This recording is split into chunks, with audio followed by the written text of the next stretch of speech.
Hi, I'm Jordan Browne. For this week's show, I was able to do something I've wanted to do since I started working at Michigan Outdoors a couple of years ago, and that's highlight one of the best trout fishermen we have here in the state of Michigan, Jim Bedford.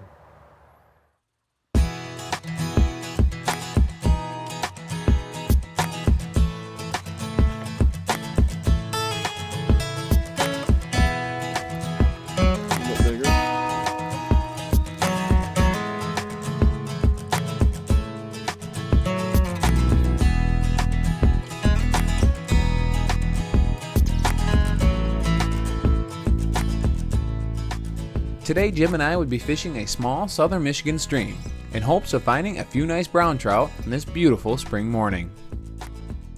Working our way up a small southern Michigan stream, and we're going upstream, and we're tossing both spinners and plugs, hoping to find some decent sized brown trout. The fish are almost always cover oriented, and you're looking for places where they can feed effectively and still have some cover, a little bit of a roof over their head, so they can intercept whether drifting insects or a minnow or whatever happens to go by. They can kind of swim out and pounce on it, but still be real close to cover so they feel protected, because their number one enemy is herons and other water birds that they can feed on it.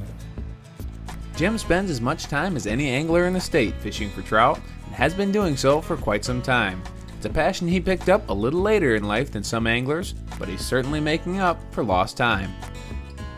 I didn't have any anglers in my family. My parents didn't fish, and so I was kind of on my own, and my early fishing was river fishing for other species than trout, because that's what I could bicycle to. But then once I got to college and got introduced to wading and trout, I really got bit by the bug hard, and I've been doing it ever since. And there's nothing I like more than walking up a trout stream, seeing what I can catch. And you're always, it's never boring, because the stream is changing. You can look for what the water looks like around the next bend, and we also have a lot of wildlife. Streams are a magnet for wildlife. All right, come back. One more try, buddy. There he is. I don't think that's the same fish.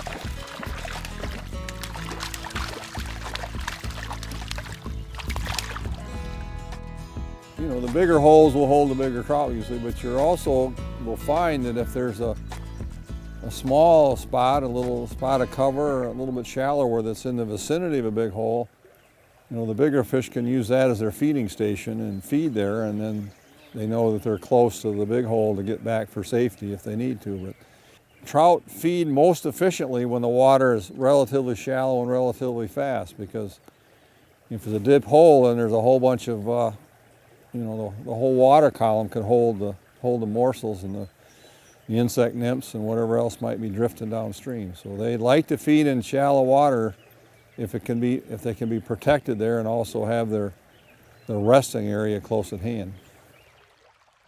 Jim stressed a couple of things to me throughout the morning. One, when using this method, make sure to use a snap swivel so you can easily change back and forth between lures. And secondly, you must perfect the underhand cast. The underhand cast is really important. An underhand pendulum cast allows you to flip the lure underneath the branches, and you can watch the lure go to the target, so that you're not worried about what's behind you or side of you. You're watching it, swinging it back with a pendulum. We can even do that here maybe, and we're swinging it back, and then we just send it forward, and that way it stays low, it stays underneath the cover, and you get to watch it go to its target. You can even make mid-air corrections if you need to.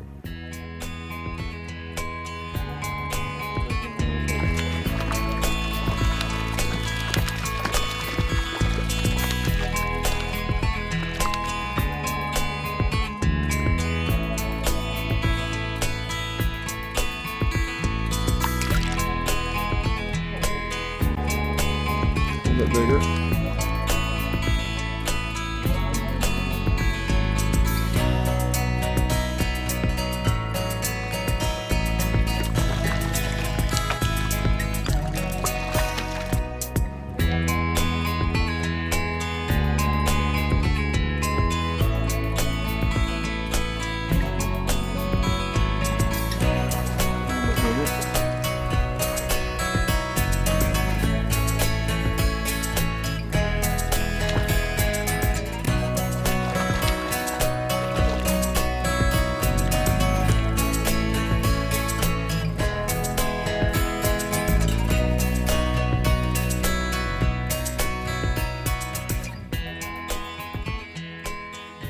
even though it's a little stream, because the trout utilize a lot of terrestrial food in addition to what's in the stream, and you got the same, obviously you got the same amount of bank in a 20-foot wide stream as you do in a 50-foot wide stream, that the potential is there to grow really nice trout. And it really gets exciting when you're one-on-one and you're eyeball to eyeball with a 20-inch Browne that's only 10 feet from me in a small creek. So that's been fishing for a long time, but I still get really excited when those events happen. So I hope I never lose that excitement.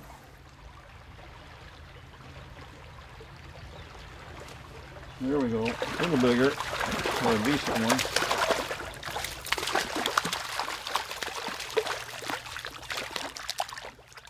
In recent years, the plugs have seemed to have done a little bit better with catching the bigger fish, because obviously a fish that's going to hit a minnow plug is going to be a fish eater, and it's going to be a little bit bigger fish. And I was hoping to get some bigger fish today. Doesn't mean a spinner, you still catch big fish with spinners, but in general, little pocket water where you got to get down in a hurry and you don't have a lot of room to retrieve the lure, and the water's pretty fast, that's ideal for spinner. The spinner is the most versatile lure. But when you do have a relatively long hole, a long, relatively flat water, the plug is really effective. The fish, these brown trout especially, really key in on these what represents a minnow in the stream. Fishing small streams presents a whole new level of challenges. Smaller streams are affected by weather conditions more so than larger rivers, and they also require a higher level of stealth to be successful.